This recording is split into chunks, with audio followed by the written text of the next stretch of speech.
Hey there! Did you know greetings can be an adventure? Let's explore the top 20 English greetings around the world.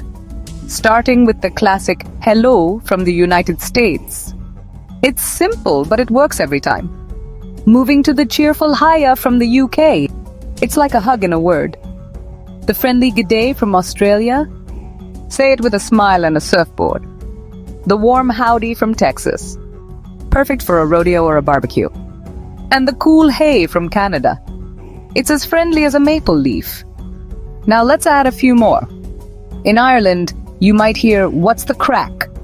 No, it's not a question about plumbing. In New Zealand, it's Kia ora. Sounds like a magical spell, doesn't it? In South Africa, how's it? It's like, how's it going, but cooler. In Singapore, hello la. Add la to anything, and you're practically a local. And in Jamaica, wagwan? It's like asking what's going on with a reggae beat. In India, namaste. It's a greeting and a yoga pose. In Japan, konnichiwa. Perfect for any time of the day. In France, bonjour. Say it with a croissant in hand. In Italy, ciao. Works for hello and goodbye. Talk about efficiency.